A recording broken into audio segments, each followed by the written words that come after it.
Welcome back to the Old Soul Millennial channel. In today's video, I'm going to discuss a topic that I feel like isn't discussed as much as it should be.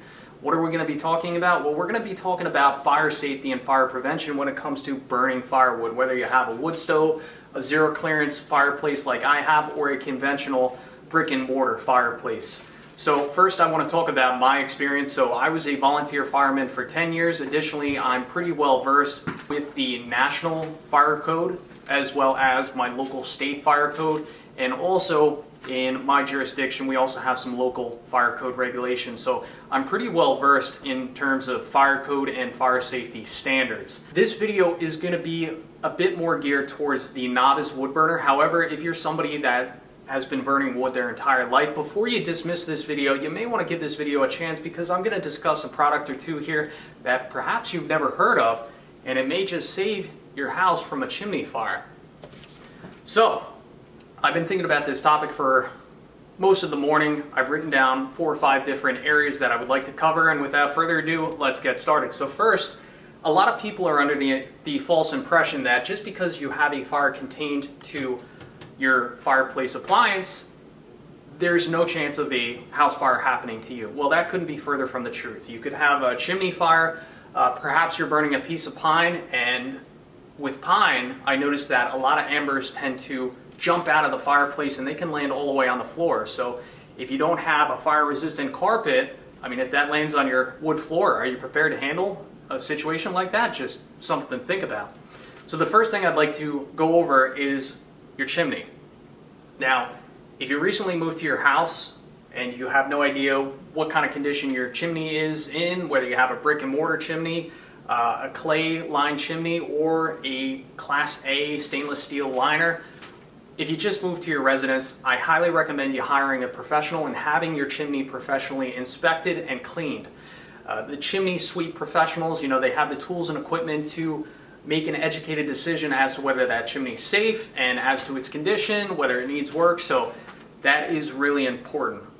And also on the point of the chimney, you want to have that swept and cleaned and inspected by a qualified individual at least once a year. I sweep this chimney once a year, and I'm very in tune with how much creosote the wood I'm burning is producing. So just be very cognizant of chimney maintenance is what I'm getting at here. So next, I want to talk about the actual appliance, the firebox, and I'm really going to focus this video on my zero clearance fireplace because that's what I have. So again, if you've just moved to your residence and you find that you have a zero clearance fireplace or a wood stove installed, what I recommend you doing is do some research on that particular model, try and figure out what the maker and model of that particular appliance is, and then go online and download the installation instructions. And if you're not a qualified individual, hire a qualified individual such as a fireplace installation company to come out and inspect your heating appliance. Ensure that it was installed properly to fire code, to the manufacturer's specifications. If somebody installed their heater without a permit, I know it happens all the time, but there's a chance that something was done incorrectly according to the manufacturer's instructions or fire code, and that could potentially be a fire hazard. So download the installation instructions of your appliance and check for proper installation. Now, in addition to proper installation of your heating appliance, at least once a year, you want to do a general inspection on your appliance.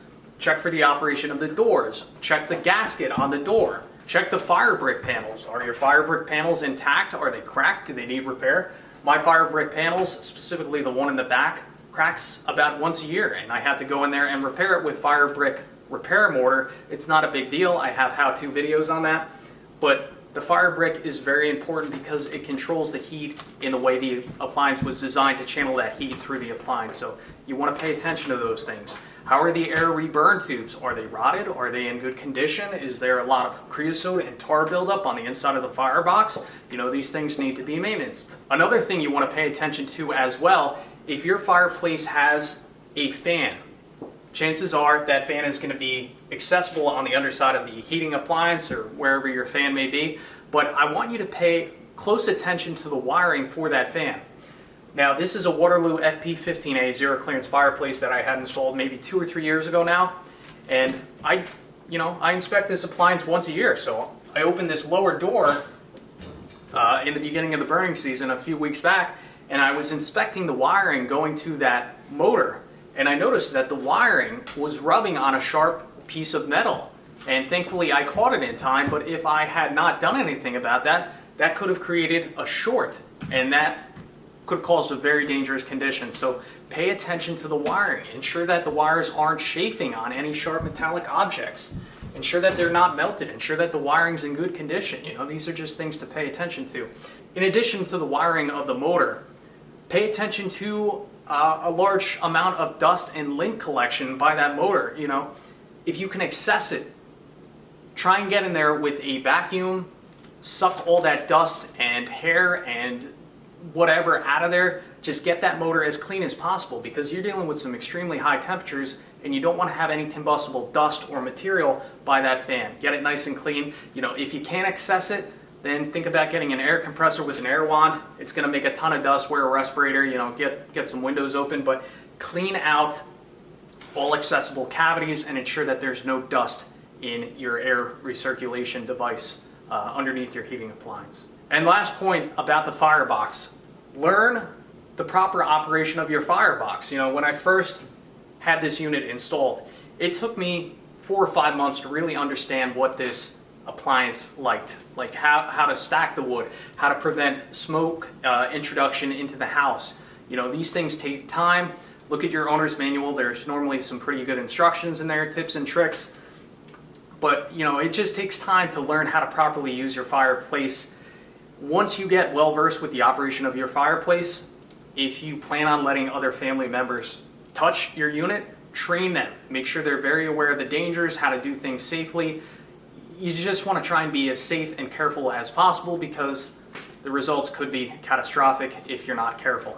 Moving on to the next topic, fire safety and prevention. At the top of my list are smoke detectors and carbon monoxide detectors. So according to my state regulations, we need to have a smoke and carbon monoxide detector on every level of the house. Additionally, in every sleeping room or bedroom, there must be a smoke detector on the ceiling. And I believe the code says within 10 to 15 feet outside the door or the entrance to that bedroom or sleeping room, there needs to be an additional smoke detector. So once a year, change out the batteries in your smoke detectors. There's a little test button on these devices. Press that test button, ensure it chirps, ensure it sounds. These devices literally save lives. So spend the extra $20, replace all the batteries. It's cheap insurance, and your life as well as your family's life is much more important than the $20 it costs to replace the batteries in your smoke detectors. Also, these do expire. It varies based on the device and the manufacturer. Generally, these are good between, I think, 7 to 10 years. I think nowadays these units come with sealed 10-year batteries. So once they reach that 10-year shelf life, they're done. They'll let you know that they need to be replaced, but just stay on top of these things, because smoke detectors and carbon monoxide detectors save lives. Carbon monoxide, colorless, odorless, tasteless gas. It's unlikely that it would come from a fireplace. I believe it's possible, but carbon monoxide could come from a malfunctioning gas furnace, propane furnace, heating oil-fired furnace. So make sure you have carbon monoxide detectors, especially if you have a potential source of carbon monoxide. Moving on, fire extinguishers. This is a big one. So some fire codes don't require residential homes to have fire extinguishers. Other jurisdictions do. In my state, there's a state code that requires every home to have a fire extinguisher. I keep at least 2 at the ready. I keep this ABC dry chem fire extinguisher downstairs, and then I keep this water extinguisher upstairs close to my bedroom. So if there were to be a fire downstairs, I could just grab this right away and go to work and try and mitigate the fire and just try and get everybody out of the house safely, but hopefully try and control the fire before it becomes uncontrollable. Now, when it comes to fire extinguisher maintenance, generally commercial businesses must have their fire extinguishers inspected by a certified fire extinguisher servicing company at least once a year. That's why you go out to these big box stores and you see these tags on the extinguishers with the year that they were inspected and the month that they were inspected. So the fire inspector comes around and he can check and ensure that they're inspected. But residential homes, I don't believe there's a specific code that says that they have to be professionally inspected. It's a good idea to do so, but at the very least, every 6 months, even better, every month, check the gauges on your fire extinguishers. Ensure that that indicator line is within the green range on that gauge, indicating that your fire extinguisher is charged and that they're ready to go. Have a bunch of them around the house. Have at least one on every floor of the house, but in my opinion, the more the merrier. Next, let's discuss ash disposal. So as you burn that firewood, it's going to break down into embers and ash, and then from time to time, you're going to have to clean that ash out of the firebox. What is the safe and proper way to do that? Well, of course, try and let the fire die down as much as possible, but what you need is a steel ash bucket. You do not want to be scooping out those ashes into a paper bag and throwing it outside. Paper bags are flammable. Steel bucket is not, so you need to have a proper steel ash disposal bucket. This one I got from Tractor Supply a while back. It has this nice little hanger for this steel shovel. So ash disposal, you got to be very careful. Additionally, after your bucket gets filled, what are you going to do with those ashes? Well, personally, I dump them outside. You do not just want to dump the ashes outside, especially if there's a chance of some hot embers being in that bucket. What I like to do, I have a spot in the woods I like to dump, so I will rake back the leaves, dump my ash, then I will get my garden hose or I will fill up a watering bucket and I will go to that dump site, soak the ashes with water and then soak the surrounding area and just ensure that there's no chance of the ashes being dumped in the woods will catch any of the surrounding vegetation on fire. If you're not careful when you dump these ashes outside, it could absolutely cause nearby vegetation to catch on fire, which in turn could catch the side of your house on fire, and it would take a while for your internal smoke detectors to let you know that there's some type of fire in your house, because that fire would have to penetrate through the siding, get into the house, and then by that point, I mean, you really don't have too much time. So dumping your ashes can be very dangerous, and take it very seriously. Douse your ashes thoroughly in water to ensure you don't cause any outdoor fires. Fire-resistant carpet. So here we have my zero clearance fireplace. Obviously, I have a nice big hearth. It's probably like 20 inches long from the blast doors to this point. Now, you may think, well, that's plenty of protection right there, is it not? Well, it's not. Even with all that hearth and being as careful as I am, every now and then I'll have a little piece of pine burning in there. Maybe there's a little water pocket, and when I open up the door and introduce some more oxygen, it crackles and it pops, and sometimes it shoots out little embers. And you got to be very aware of that. A few times I've had those embers shoot over the hearth onto this carpet. So that is something to watch out for and be very cognizant of. Something you can do to help prevent your floor from being damaged or catching on fire is to have fire-resistant carpets. Now I have two. I have this larger, it's probably like a 3x5 outdoor fire-resistant barbecue carpet, and then I also have this fire-resistant carpet that looks a little bit nicer. So the barbecue carpet doesn't look great. The other carpet complements it a little bit, but at the end of the day, you need to have a fire-resistant carpet or a tile floor outside your hearth, just something to help protect your floor from catching on fire. Next, let's talk about fireplace tools. Fireplace tools are very important for controlling and maintaining the proper burn of your firebox. So obviously one tool you must have is a poker. Every time I load up the fireplace, I rake the coals, try and bring the big coals up to ensure that they burn completely. Maybe I'll position the coals a little bit forward so I can lay the wood in the back, follow your manufacturer's recommendations. I have this brush, and I believe these fireplace brushes are fire resistant. You don't just want to go using any type of brush. You want one that's designed to be around the fireplace, be able to deal with the heat, and be fire resistant. Here's another really important fire tool that gets skipped over quite often. It is these tongs, grabbers. I don't use these often, but when I do use these, there's often a very serious or dangerous situation that needs to be mitigated. So when I find myself using these is perhaps the firebox was loaded improperly and a log rolls forward, it's against the glass, and I'm trying to ensure that that log doesn't spill out of the firebox.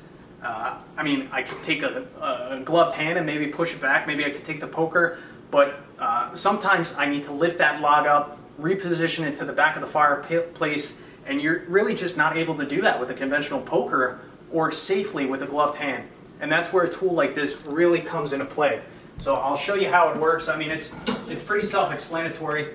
It allows you to maintain a safe distance from the fireplace, but also have complete control over the log or piece of wood that has become misplaced within your fire. So log tongs, definitely an important tool to have. Of course, with my ash bucket, I have this ash shovel.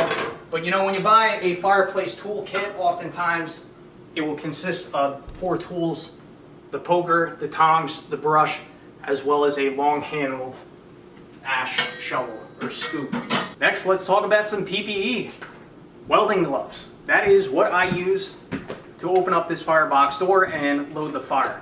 So welding gloves consist of very thick leather. They're designed to withstand extremely high temperatures, and these are just an absolute must. In an emergency situation with these gloves, you can grab a red hot glowing piece of wood to replace it if absolutely needed. I wouldn't recommend it, but it will protect your hands for a short while. But really, these just work awesome to help protect your hands and your skin from the high temperatures when you're burning firewood. Next, let's move on to this device. And I'm sure many of you are looking at this device and thinking, well, what's this guy going to talk about? I mean, that looks like a road flare.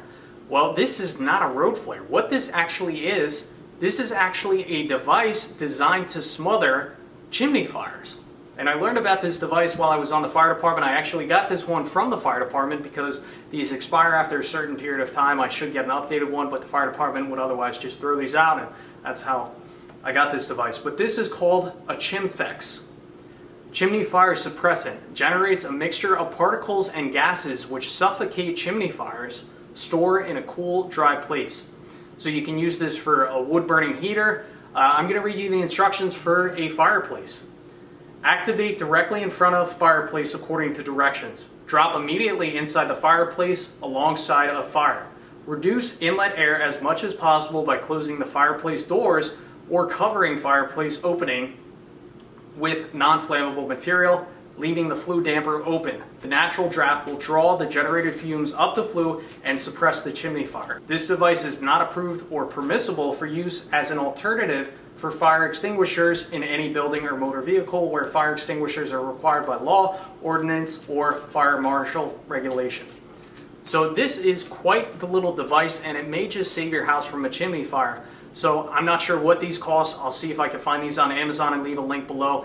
But basically, you would pull off the cap, you would strike this device like a road flare. You would have to open up the doors momentarily, of course, with your welding gloves on, your fireplace gloves.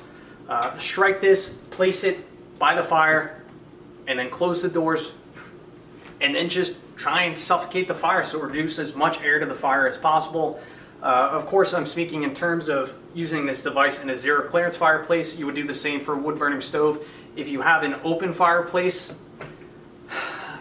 I mean, you pretty much would do the same. Of course, you don't have the doors to close most of the time. Perhaps you just have a screen, but regardless, if you do have a chimney fire and you do have one of these devices, this does not replace the fire department. So if a chimney fire were to ever happen to me, I would immediately activate this device, close the doors, shut down the air, and then call 911 and get the fire department started out right away to help assist with the situation. And the final thing I want to touch base on is the firewood itself, your fuel. It's really important that you burn dry seasoned firewood. Ideally, you want the firewood moisture percentage to be between 10 and 20%.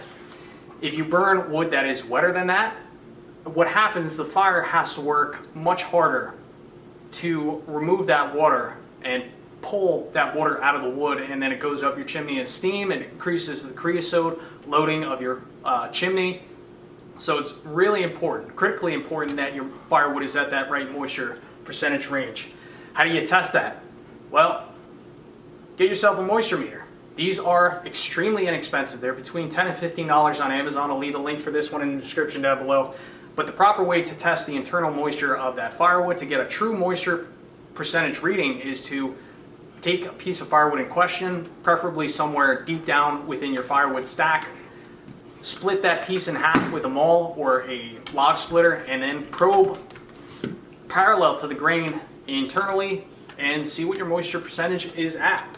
Quick tip with these moisture tester meters, there are different settings based on the species of wood. I know for my meter, I need to be on mode 3 when I am probing oak or ash. Aside from that, your firewood stack, to help ensure that it seasons properly and as quickly as possible, try and keep it off the ground. I stack mine on racks sometimes I use 2x4s, sometimes I'll use sapling logs, maybe 4 or 5 inches thick, and then I just square up the ends and I stack it and I cover the top. I've done some testing in the past, and my testing results have revealed that covering the top of your firewood stack does encourage the firewood to season and dry faster. Additionally, the firewood stays cleaner, less mold, mildew, decay. When you see like blackened firewood, that's I think some people call that punk wood, and it's basically wood that is continually exposed to wet or damp conditions, and thus the internal structure kind of breaks down into sugars in which the mold kind of feeds off of. So that's kind of like a quick lesson as to why the outside of firewood may turn black if it's left out in the elements. But keep your firewood off the ground, keep it covered, keep it dry. Try and get 2 or 3 years ahead. How long does firewood take to season? It depends on the species. It depends on your local conditions. Depends on many factors. If you're trying to get your wood to season faster, you can split it into smaller pieces. Draws out the moisture quicker, make sure it's exposed to the sun, make sure it's covered, so on and so forth. And with that, I'd like to conclude this fire prevention and wood burning safety video. Hopefully this helps to save some homes and save some lives. So I'm just trying to get the word out there, share thoughts and ideas. Those of you out there that are burning firewood, is there anything I missed here? Is there anything that you're doing differently to ensure that your home is protected from possibility of an ember jumping out and fires? Please let me know in the comments section down below. I'd love to hear from you as well if you have any future video ideas. As always, I would like to thank you for watching, and I will catch you on the next one. Ready to go outside? Come on.